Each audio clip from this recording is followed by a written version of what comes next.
प्रधानमंत्री नरेंद्र मोदी जी के नेतृत्व की तीसरी बार की सरकार की ये टेक्निकली दूसरी बजट है, लेकिन एक प्रकार से सरकार की फिलोसफी को एक होलिस्टिक तरीके से पहली बार आज आदरणीय वित्त मंत्री जी ने देश के सामने रखा है। मैं एक वाक्य को पुनः उद्धृत करना चाहूंगा। अभी अभी प्रधानमंत्री जी ने बजट के ऊपर रिएक्शन देते हुए कहा, this budget is a force multiplier पर 140 करोड़ लोगों के लिए ये उद्दिष्ट है। ये उनको टारगेट में रखते हुए मैं जब शिक्षा विभाग को देखता हूं, आज देश की आबादी की लगभग 50% यानी जीरो से जन्म से लेके 25 साल की उम्र तक देश की आबादी में 47% इसी आयु वर्ग के हैं। ये बजट 21st सेंचुरी की जो रिक्वायरमेंट है, नवजात शिशु से लेके युवा तक, जिनकी नेतृत्व में विकसित भारत होने वाला है, लक्ष्य विकसित भारत है, और ना केवल 47 टारगेट है, तब तक देश हमारी विकसित हो ही जाएगा। लेकिन मैं व्यक्तिगत रूप में आज बहुत थ्रिल्ड हूँ, बहुत रोमांचित हूँ, बहुत उत्साहित हूँ बजट की जो सैद्धांतिक पक्ष को देखते हुए।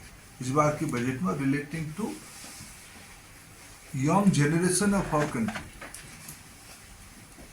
इसकी लाभ सिर्फ 47 तक नहीं है, क्योंकि आज जिन बच्चा, जो बालक, जो बालिका, जो बॉयज एंड गर्ल्स आज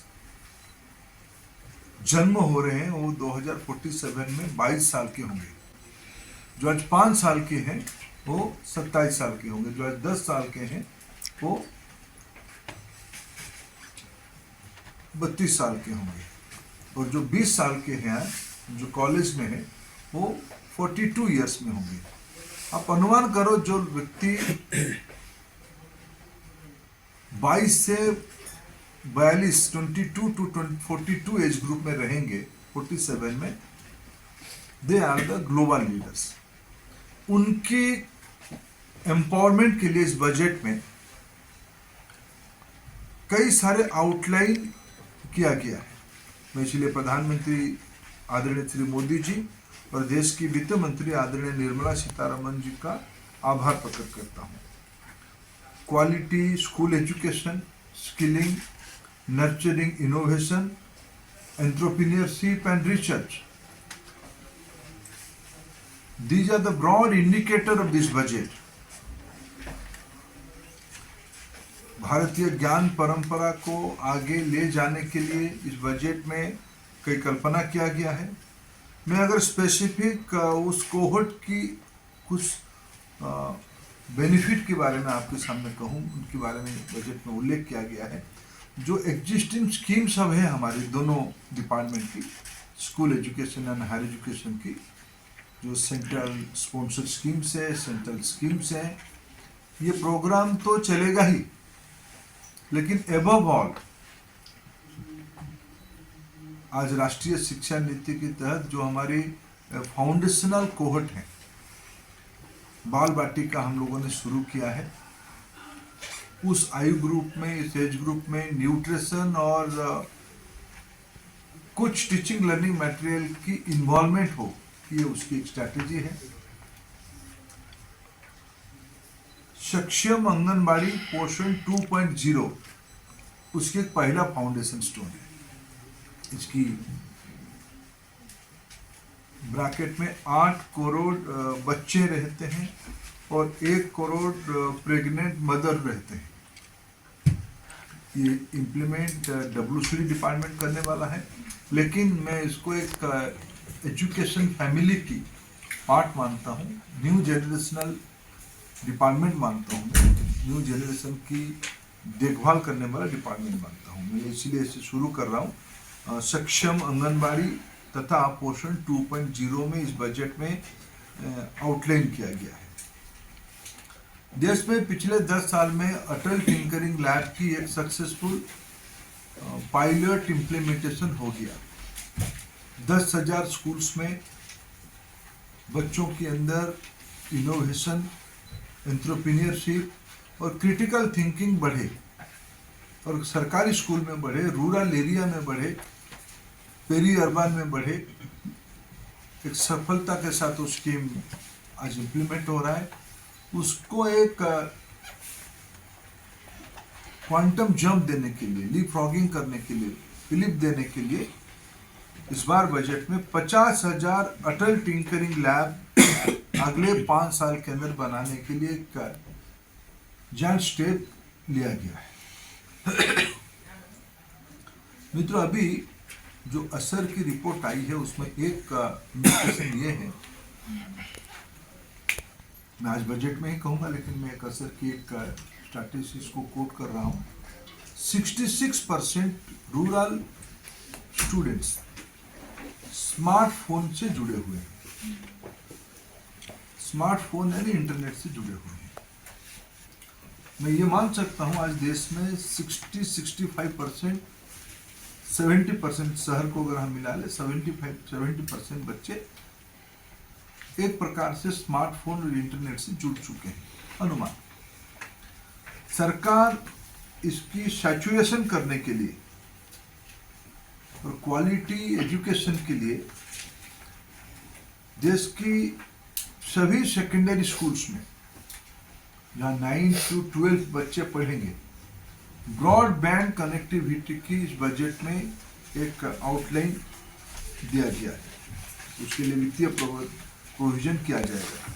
प्रधानमंत्री मोदी जी दायित्व में आए तब देश में 65,000 IIT स्टूडेंट्स होते थे। 16 IIT तब तक बन चुके थे। अभी IITs की संख्या 23 है और 1,35,000 अभी स्टूडेंट्स हैं। जब हम देश में इनोवेशन और R&D की महत्व देते हैं तो हमारी IITs और IISc हमारी इसकी मूल आधार स्तंभ है। बाकी इंस्टीट्यूशन भी अच्छे काम करते हैं लेकिन IITs हमारे एक रिसर्च यूनिवर्सिटी के रूप में, टीचिंग यूनिवर्सिटी तो है ही, रिसर्च यूनिवर्सिटी भी है, लेकिन आगे उसको एक इनोवेशन यूनिवर्सिटी, टीचिंग, रिसर्च और इनोवेशन एक इकोसिस्टम एक दूसरे से जुड़ी हुई है। 6,500 नए IITians को उसमें से इस बजट में जोड़ने की व्यवस्था किया गया है। नए कोर्सेस, विशेष करके जो फ्यूचरिस्टिक कोर्स, तो IIT अपना अपना कोर्स इन्विजन करेंगे। AI और 21st सेंचुरी की जो डिस्रप्टिव आइडियाज आ रहा है उस ढंग से IITs आज ए ऑटोनोमस बॉडी वो अपना कोर्स इन्विजन करेंगे। ऐसे 6,500 नए स्टूडेंट्स के लिए हॉस्टल्स, क्लासरूम, फैकल्टी, ये सब उसमें से व्यवस्था किया जाएगा। मित्रों, पिछले बजट में AI in agriculture, AI in health care, AI in sustainable cities, Bhopal IITs के नेतृत्व में AI in agriculture, Delhi IIT और दिल्ली एम्स के नेतृत्व में AI इन हेल्थ केयर और कानपुर IIT के नेतृत्व में AI इन सस्टेनेबल सिटीज, ये हब करके काम कर रहे हैं। उनकी तीनों को मैं अगर उनकी स्पोक्स को इकट्ठा मिलाऊं, लगभग 25 इंस्टीट्यूशंस उनके साथ भी जुड़े हैं। ऐसे एक्सीलेंस के लिए इस बार बजट में 500 करोड़ रुपया की व्यवस्था किया गया है। बजट में PMRF शुरू किया गया है। उसकी फर्स्ट फेज बड़े सफलता के साथ पूरा हुआ है। इसकी एक भरपूर प्रयोग किया है। 100 से ज्यादा प्राइमर इस बीच में बन गया है। सभी राज्यों के अंदर एक से ज़्यादा स्थानीय भाषाओं की प्राइमर भी बन चुकी है। आदिवासियों की भाषा में भी प्राइमर बनी है, क्योंकि देश की बहुत इलाका में जो स्थानीय भाषा बोली जाती है उसकी उस राज्य की पाठ्यक्रम में रहने वाले भाषा से ब्रिज करने के लिए प्राइमर की कल्पना की गई है। ऐसे ही हायर एजुकेशन में आपको जानकारी है, आज इंजीनियरिंग पढ़ाई मातृभाषा में हो रही है, मेडिकल पढ़ाई मातृभाषा में हो रही है, लीगल पढ़ाई मातृभाषा में होना शुरू हुआ है। स्टूडेंट्स की मौलिक समझ के लिए, क्रिटिकल अंडरस्टैंडिंग के लिए मातृभाषा एक प्रमुख सहारा है। मातृभाषा ही सहारा है, प्रमुख एवं मातृभाषा ही सहारा है। इसलिए इस बार बजट में भारतीय भाषा पुस्तक योजना, इस प्रकार की एक महत्वपूर्ण योजना शुरू की गई। 1000 नए मेडिकल सीट्स इस बजट में अनाउंस किया गया। 5 साल के 75,000 मेडिकल सीट्स बढ़ाने के लिए बात हुई थी, लेकिन इस बजट में इसी वित्त वर्ष में 10,000 मेडिकल नया सीट्स खोलने के लिए तय किया गया है।